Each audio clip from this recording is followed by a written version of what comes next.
Maharashtra TV 9 news. संकल्प सर्वसामान्यांच्या हिताचा. भांडारकर रोडवरील बंद बंगला पाहून बाथरूमच्या खिडकीचे गज उचकटून घरात प्रवेश करून चोरी करणाऱ्या सराईत चोरट्याला डेक्कन पोलिसांनी पकडले.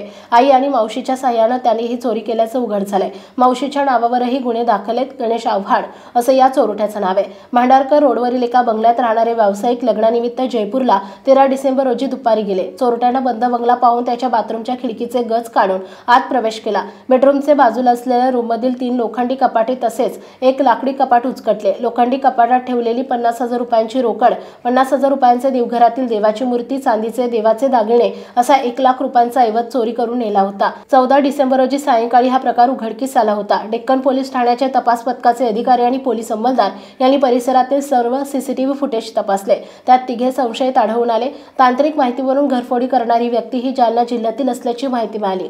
तपास पथकाने जालना येथे जाऊन गणेश आव्हाड याला अटक केली आहे. त्याच्याकडून देवघरातील चोरलेली देवाची मूर्ती, दागिने हस्तगत करण्यात आले. गणेश आव्हाड हा अट्टल गुन्हेगार आहे.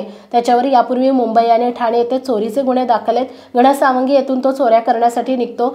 मंद घरे बंगले पाहून चोऱ्या करून पुन्हा गावाला पळून जातो असं तपास अधिकारी पोलीस उपनिरीक्षक महेश भोसले यांनी सांगितलंय. आपल्या परिसरातील महत्त्वाच्या बातम्या पाहण्यासाठी महाराष्ट्र टीव्ही 9 न्यूज चॅनलला YouTube वर सबस्क्राइब करा आणि बेल आयकॉन प्रेस करा.